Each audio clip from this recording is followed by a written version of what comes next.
on parle de design et dans les politiques publiques, on parle de plus en plus d'innovation sociale et on fait des ponts entre design et innovation sociale. Est-ce qu'on fait l'innovation sociale aussi quand on repense les politiques publiques? Oui, alors effectivement, nous, d'abord, innovation sociale, il y a un malentendu autour de ce mot. Dans notre compréhension à nous, c'est un mot anglo-saxon, c'est social innovation, et c'est social au sens collectif, sociétal en fait. Et souvent en France, on comprend innovation sociale comme l'innovation dans le champ de l'insertion en fait. Ouais. Et il y a un malentendu à ce niveau-là. Pour nous, l'innovation, c'est par les gens, pour les gens.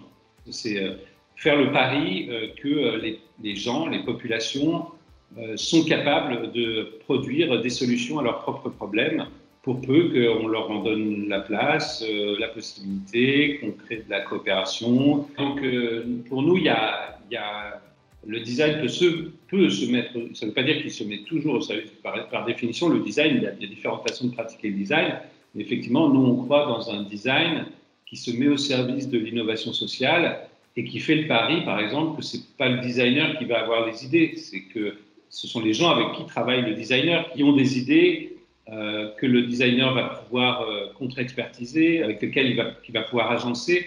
Mais le designer qui croit à l'innovation sociale croit à la capacité d'innovation et de créativité des gens, en fait. Donc ça, c'est quand même tous les designers ne sont pas des innovateurs sociaux. Et c'est vrai que pour nous, ce design-là, il a tout à fait sa place et il est peut-être un des chaînons manquants de l'action publique. Parce que dans l'action publique, c'est malheureux, mais souvent les usagers sont les variables d'ajustement, en fait. Ils ne sont pas au centre de la réflexion. Les publics sont quelque chose d'un peu indéfini. Pour un designer, c'est le continuum d'un projet. Le designer social en particulier, il ne peut pas travailler dans la sphère publique sans se mettre dans la peau des usagers des services publics. Il y a une énorme demande et un énorme besoin dans toutes les institutions, dans les administrations, que ce soit les collectivités locales, les services de l'État, l'Union européenne, à peu près toutes les institutions ont un déficit de conception et de qualité de conception. On ne sait pas bien penser, on ne sait pas se mettre dans la peau de l'usager, en fait, c'est très compliqué.